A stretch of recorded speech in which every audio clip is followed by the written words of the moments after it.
Hi guys, and welcome back to my Coco Chanel.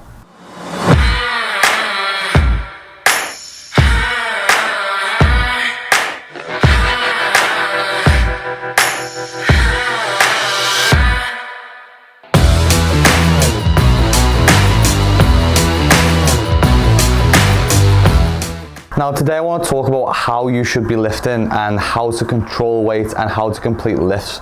Now I'm not looking to teach you how to suck eggs, but I want to focus on two important questions. Number one, what are you training for? And number two, should you be training for strength or should you be training for size? And these questions are going to play a big role in how you're going to perform reps. Now if you probably look around the gym, you'll probably see quite a few weird and wonderful things going on, and this will probably be people training very differently. It doesn't necessarily mean that people are training right or wrong. It's just that in some cases people may have different goals, i.e.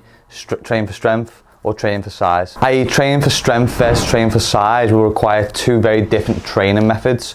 So for example, if I was just to stand here and say for example I had the imaginary bar, use your imagination, if I was to train for strength and for power, it may look a lot different when I'm kind of going through the push press and I'm kind of here, exploding up, back down, exploding up and using a bit of leg drive to, in comparison, if I'm standing here doing more like a military press and trying to put a lot of tension, moving nice and slowly, controlling the eccentric, pressing through the concentric and trying to stimulate muscle growth and keeping that constant bar speed and keeping that emotion, rather than if I'm just moving from getting from A to B as quick as possible. Now there are going to be two key factors that I really want you to remember, so either write them down or write them on your fucking forehead if you need to.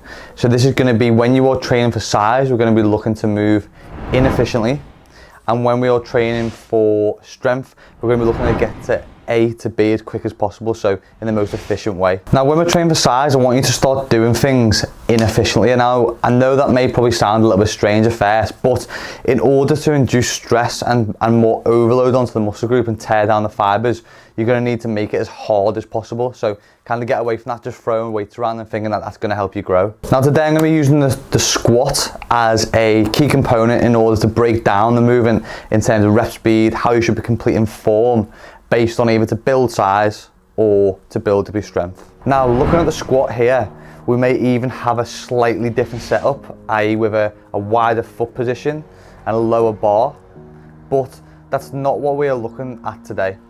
If we shoot for a 10 rep range on both sets of training for strength and for size and look to fail at 10, with this first set and training for strength, all I really care about is moving the bar from A to B. So from the top of the squat to the bottom of the squat and back up as efficiently as possible. I really want to be recruiting the quads, the hamstrings, the glutes, the core, and using multiple muscle groups to help me get the bar up. And what I'm not doing is fatiguing the muscle group. I'm actually fatiguing the movement and not the quad itself. Now transitioning into, if I were to set up for a squat, if I'm training for size, I want to stimulate the quads, then if we look at how we move when training for muscle growth, I'm going to be trying to make it hard for my quads to complete the movement and really allow the load to hit the quads. What I'm doing is really controlling the eccentric phase of the movement down, then concentrating on squeezing the quads as I come up. I may even take like a pause at the bottom to create extra tension on the quads and make it harder for me. This is a way that is very easy for me, but I'm doing these extra things. It makes the movement a lot harder and will create more stress and overload to the quads to help with muscle group. Now I'm not failing the movement, it's my quads that are going to be fatiguing and failing first. So if we now look at the intensity of the load, so if I draw a quick graph and we've got intensity and then I've got like the amount of reps at the bottom.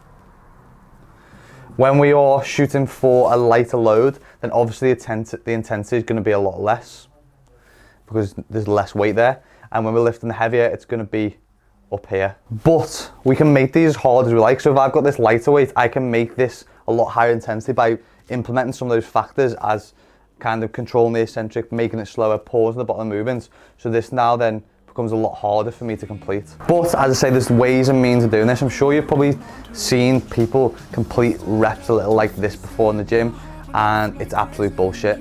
This is going to do nothing for either increasing strength or building muscle tissue. it's going to do is make you look like an absolute donut and possibly injure yourself. But you can see how a more difficult load or intensity can be made easier via technique. So if I now move into putting a lighter load on the bar, now this can be made the opposite, so really, really difficult, and make it harder than the heavy load and intensity by using the method we went through before. And it means the intensity remains consistent through the whole set. So now, for example, because we're making our lighter load more intense, so it's going up here, so this is making it harder now.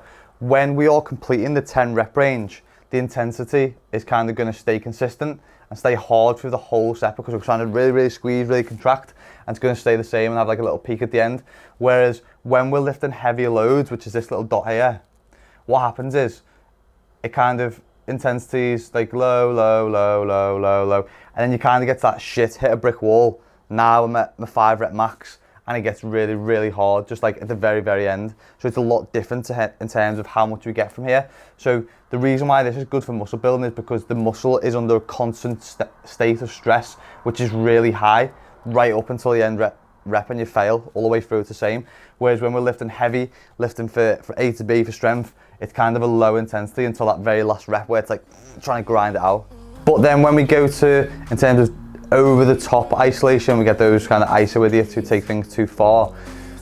Now there is some people who can do this properly, so I apologize, but most people get this type of form wrong and referring to metabolic training. If we look at the squat again, using really, really light weights as a load onto the bar, I'm going mega slow, really big squeeze, I'm moving at a slow motion speed and really controlling the load.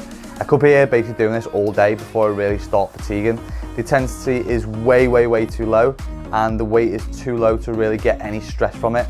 Now, for those who are and do train properly metabolically, which means training for maybe like 10 to 20 reps before you even really start the set, because when the burn starts, that's pretty much when you ride it out and shit gets real. That's how metabolic training works, and you have to resist this and be willing to mentally go above and beyond, which most will not do, and stop when they get a bit fed up with the lactic acid kick in. Now, what I always say to people is don't be one-dimensional, don't just choose one or the other. You want to be, obviously, build muscle tissue, you want to look good in yourself, but you also want to have strength and be able to perform.